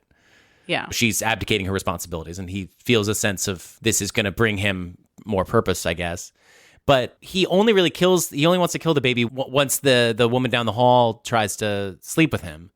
And then, like, she notices the baby, and then she gets grossed out by it, and she leaves. Yeah, like then the baby laughs at him. Right. And so it's like he liked the baby when it was just need and suffering, and I can help you. But like the second the baby starts having opinions of its own and mocking him, then he's like, oh no, I can't deal with this. And also, though, it's also the baby's a cock block, and he resents that. Yeah, right. That's like true. he seems to place his own sexual urges above anything else. The baby's happy that it cock blocked him too. Like the baby laughed. Like the baby laughs in that mode. The baby in a has a mocking personality for the first time. Because that's the other thing too, is you're sort of left this question of, is this a baby or is this a super intelligent thing? Okay, can we? Yes. I don't know, you know. Like, and can we just talk through the opening scene? yes, please. Because Lynch says that this is the opening scene. Nobody really talks about it that much. Sure. And I want to talk about it. Yeah. Okay. Can we just watch it and then say what we think is happening as it's going on? Yeah. Opening- Eraserhead movie clip HD. Okay. A nice Ready or Not 2, Here I Come add in. Yeah, I've got it too. Do you have this is going to be a little commentary track just on the opening scene. The opening scene is 5 minutes and 45 seconds, but we're going to play it at 2x speed, and we'll play it on mute, and we'll just talk over top as we explain what's going on. Okay. According to us. According to us. Okay. So let's start the video in 3, 2, 1, go. Okay, so he's on his side. Some people posit because he's having sex. And his head is covering a moon, and then he floats above it. He's see-through, classic Lynch effect. His eyes look sort of terrified. But also, he's a little sensual looking. Yeah, he's probably the best he looks in the film. Like, I think he looks best from the side. Okay. Some people look different. I saw a picture of myself upside down once, and I was like, wow, I look totally different. Yeah, it is crazy. Okay, we're zooming in now on it looks like a meteor, Yeah. but, it's an egg. Yeah. Yeah. So we're inside a pussy right now. From the POV of the sperm. Yeah, that's true. But you don't know this if this is your first time watching it. These crags on this, how did you do? I mean, how did he do this? I mean, he's just sculpting this because he's a sculptor. Right? Yeah, he must have just. This looks like Star Wars. It does. It reminds me of like the alien landscape. Actually. Yeah. All right. So on this meteor thing that is a metaphor for an egg, we see a little hut. We are going inside the hut. There's a hole in the. There's a hole in the ceiling, and what we see inside is a man who maybe is made of stone, played by Jack Fisk. He's got some burns on him. You think it's burns? I thought it was like stone. I think it's scarring because Henry's terrified seeing this. Oh, or is he orgasming? Jack Fisk twitches, yes.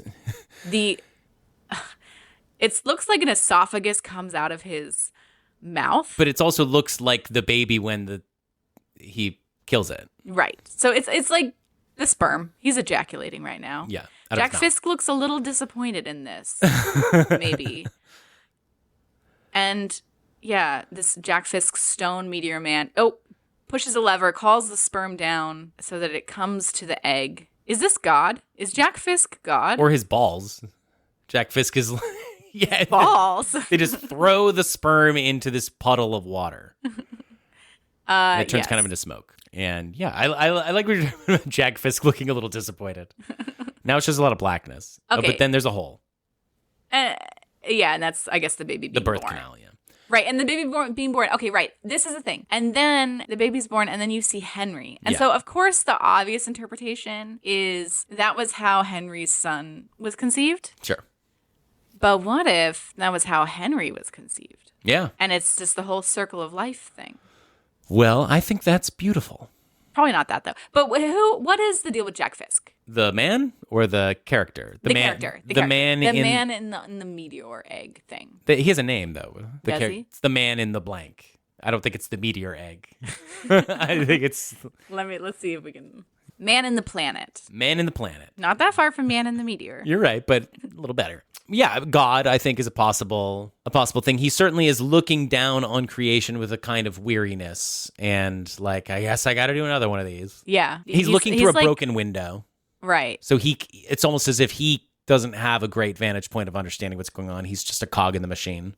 And he seems not at all engaged in the enjoyment aspect about sex. Like he's not like, oh, this is beautiful. As neither does Henry, who seems quite terrified. Yeah.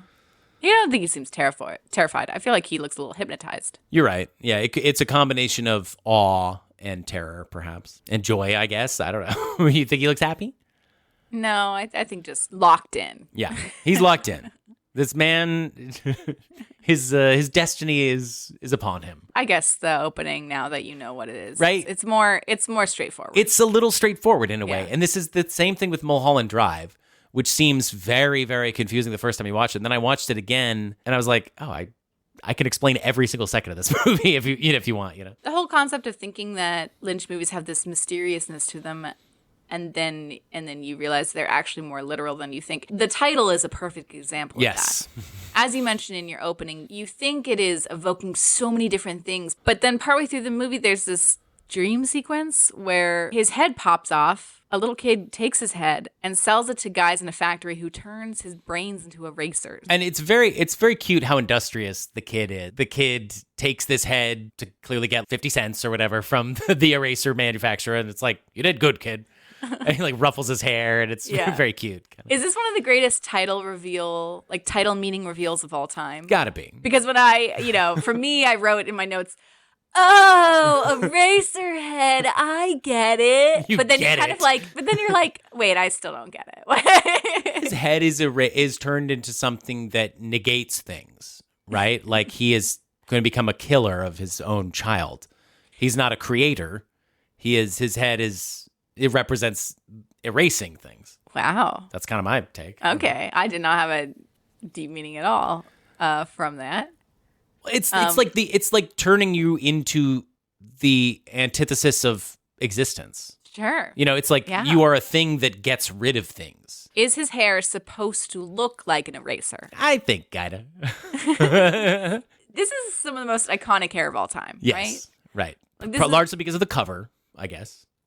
Yeah, but they also they went to great pains to get his hair to look like that. Like it's an early tall. Punk thing. Yeah, probably. They were saying that Catherine Coulson, who was the actor Jack Nance's wife at the time, she said he kept his hair like that for the entire 5 years of making the movie. Well, wouldn't you? I mean, he looks awesome. She said, But what do you mean he kept his hair like that? Like he didn't. It's gelled up, right? Like his hair isn't just like that, is it?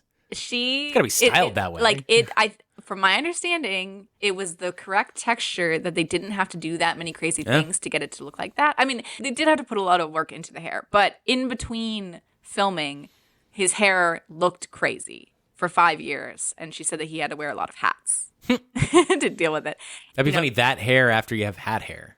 I have no idea what that hair would look like after you wear a hat. It'd probably look pretty silly. And Coulson said she was in charge of doing his hair, and she said it was pretty hard on the marriage, as you can imagine, keeping his hair like that for 4 years. Okay, so I guess they only filmed for 4 years. There was like a year of sound design, post-production. Yeah, and there was a year where they didn't shoot anything. Yeah, but he still had to keep his hair like that. Yeah. probably didn't. But Coulson sure. and Nance divorced in 1976, so a year before the film came out. Yeah. Did the hair situation act as a catalyst for them breaking up, is what I want to know. I think that this movie probably would bring up a lot of stuff Yes. in a marriage. Yeah. Especially if you're both working on it and Yeah. you're thinking about it and you're talking about it. Right. And the hair certainly didn't help, I'm sure. I've mentioned Coulson a few different times. The reason I'm fixating on her, Instead of Jack Fisk or whatever. well, Jack Fisk is barely in the movie. I know. Jack Fisk has not gotten nearly enough credit. He should win his first Oscar this year for Marty Speak. This man designed There Will Be Blood. He's like one of the greatest production designers of all time. And he still has no Oscars. He better win this fucking year for Marty Scream. Anyways, that's enough about Jack Fisk. Back to Coulson. No, I mean, I want to mention a couple other things he's designed. He's worked with Terrence Malick a lot. He designed all the sets of Terrence Malick's first 8 films, which includes Badlands, Days of Heaven, The Thin Red Line, Tree of Life. Some well-designed films. He did design some films for Lynch, even though he didn't design Eraserhead. He designed The Straight Story and Mulholland Drive. Some good ones. He got Oscar nominated for There Will Be Blood, The Revenant, Killers of the Flower Moon, Yeah. and now Marty Supreme. So yeah, he is excellent. He did some New Hollywood stuff like Phantom of the Paradise and Carrie, and then those Terrence Malick movies I mentioned like Badlands, Days of Heaven. So he's a really important figure. Lynch married his sister at one point. And Jack Fisk married Sissy Spacek. They're all just marrying each other. They just like to get married. Anyways. But Catherine Coulson, when I first read about her, I just assumed she was just involved because she was the wife of Jack Nance. Mm-hmm. But she's an actress in her own right. And as she was getting involved with the film, she realized that she was an integral member of the team. It's like she realized her own worth as she was doing the film, which I think is really cool. She started out like holding the boom mic, and then as it went along, she studied with a cinematographer to learn about cameras. She became a first assistant camera operator while working on the film. She was cast as the nurse in Eraserhead, but that scene was cut. And she starred in a short film that Lynch made in the middle of Eraserhead production. The amputee. But she is most well known for being the log lady on Twin Peaks. And so when I discovered that, I was very entertained because, I, like so many other Twin Peaks lovers, the log lady is one of the greatest characters of all time. Sorry, I'm just going a little tangent about the log lady because David Lynch came up with the idea of the log lady on the set of Eraserhead. He had this vision of Coulson being on TV with a log. So the log lady is the first thing that they thought of for Twin Peaks? It wasn't attached to Twin Peaks. It was an idea for a TV show. Just the log lady. I'm going to... Okay, here's a quote from Catherine Coulson describing what this whole idea was about. She said, David was very into wood because his father had worked for the U.S. Forest Service. Yeah, Lumberton. I think he was a research botanist. I'm not positive. He got this idea. He said, someday, Catherine, I'd like to do a TV series with you in it. You'd be this girl who takes a log around to different experts. We learn about the log, the wood, and we learn about the experts. It was going to be called, I'll Test My Log with Every Branch of Knowledge. And then she... What a title. Yeah. I would go to a dentist. We'd put on one of those little blue towels on the log, and the dentist would probe the rings. And we'd learn about dental health as well as about the log. So the idea for this was that you'd always be learning something as you're visiting the different experts. So it'd be like you're like an taking in educational knowledge. tool? Yeah, exactly. But then occasionally she would just go to a diner and get distracted at the diner and you wouldn't learn anything. And so then, of course, log lady showing up at a diner, Twin Peaks, there you go. She was originally supposed to be called Log Girl. But then she got a little old. Right, exactly. Yeah, By the time Twin Peaks came around, you're a lady. Lynch called up Catherine Coulson. He's like, you ready to do Log Girl? And she's like, I think I'm a little too old for that. But she said, this became she did not expect it to take off, obviously. But And she did all those promos. Yeah, that's for the thing. Yeah, and she said she became the mascot. Yeah, and she said, I feel like a real expert on wood. Actually, having done this for so many years, I really know a lot about bark beetles, and I know a lot about ancient forests, tree stands, and stuff. I planted a lot of trees for people with AIDS in the '80s. It's taken me in a whole new direction.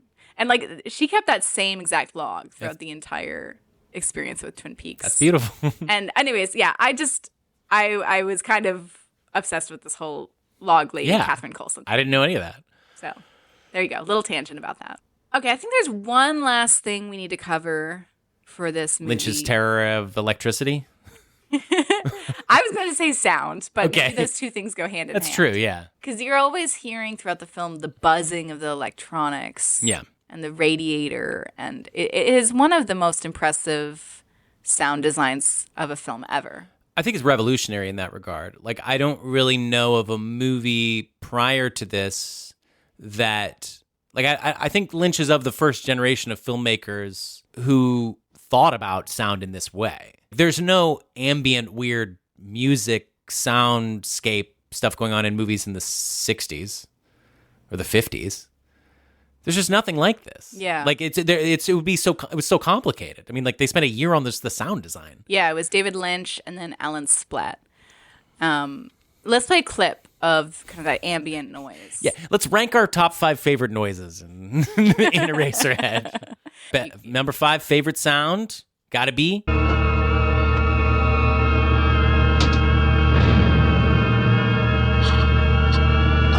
Number 4.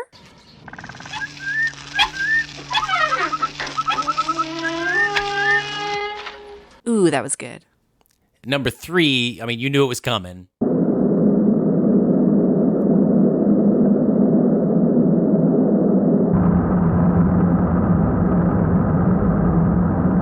Number 2.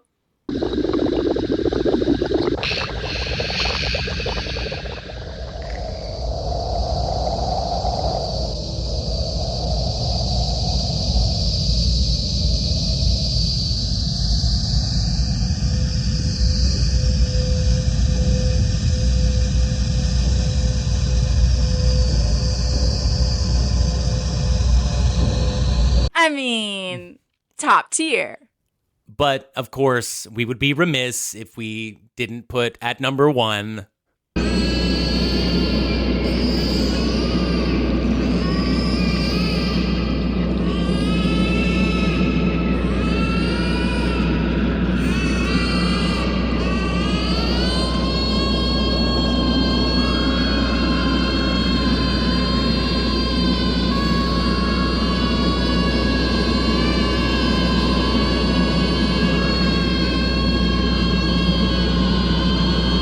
This revolutionized the way that people thought about sounds. A lot of people consider this to be the origin of the ambient music genre.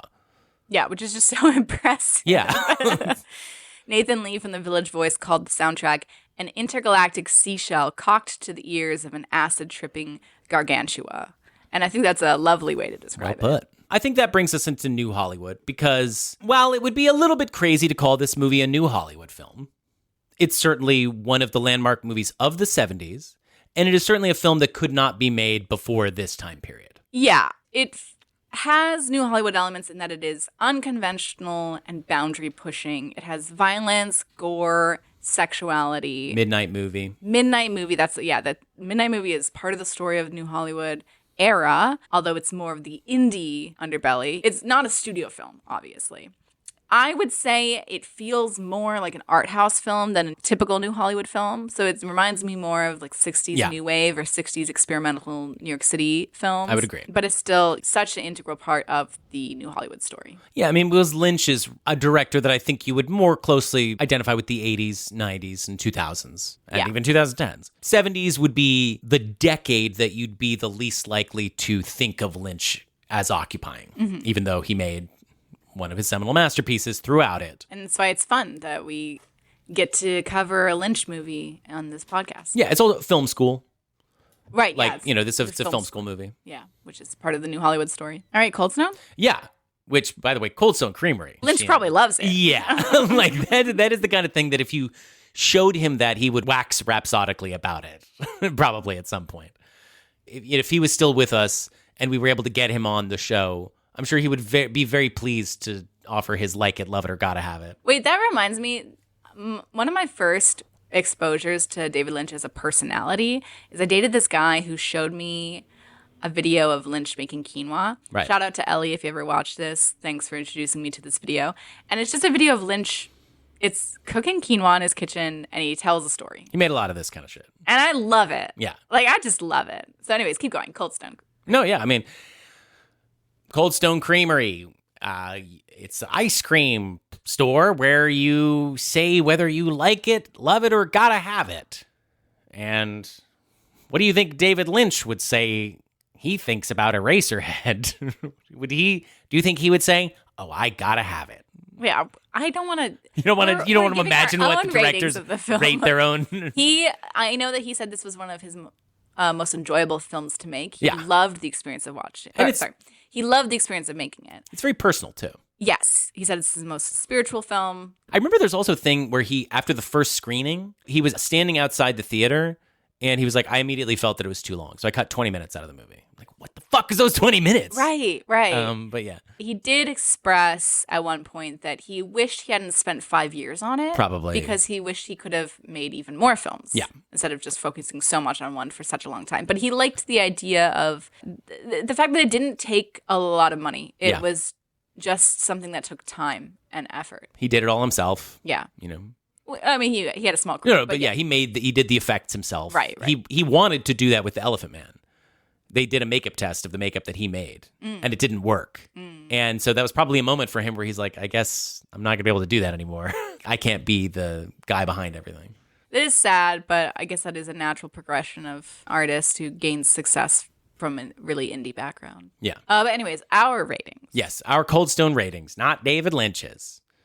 What do you think? You like it, love it, or gotta have it? I'm very curious to hear your thoughts on this. I know. On the one hand, it's a very grotesque film and very unpleasant to watch in certain ways. On the other hand, it's a masterpiece. Exactly. It's my favorite Lynch film that I've seen this far. It's so in line with my surrealist sensibilities. Like you said, it's a masterpiece. So it's a gotta have it. Nice. It is. It's gotta have it. Yeah. And I'm assuming it's gotta have it for you. It's also a gotta have it for me. Why, yes. It is one of those movies that I'm still surprised at kind of how low it's rated by a lot of people. Like, some people still don't get it, but it just has such power. It's got a lot of rewatch value, which might seem weird because so much of the movie is silent and almost boring, but it's quick and it's got all of these iconic moments. Like, as I say, like every single shot is so satisfying and so memorable that coming back to it, like there's a lot of parts of Blue Velvet that I forget, but I kind of know every second of Eraserhead. And yeah, it might be, I don't know, it's not my favorite, but it's top two for What's me. your other? Probably Mulholland. Yeah. All right, well, that concludes another exciting New Hollywood adventure. Thank you all so much for listening. Don't forget to subscribe to Kill Your Idols on the podcatcher of your choice. Please take the time to leave a rating or review. It is extremely helpful for small podcasts like ours. We'd love to hear from you, so please reach out to us on Instagram or send us an email to killyouridols@gmail.com. We want to say thank you to the Illuminator for our logo, and thank you to ourselves for everything else. Please join us next episode where we will continue to celebrate movies made by New Hollywood figures who passed away in 2025, or in this case, 2026. Next up, we will be celebrating the life of Robert Duvall, who recently passed away. We will be covering The Great Santini, featuring one of those rare Robert Duvall lead performances.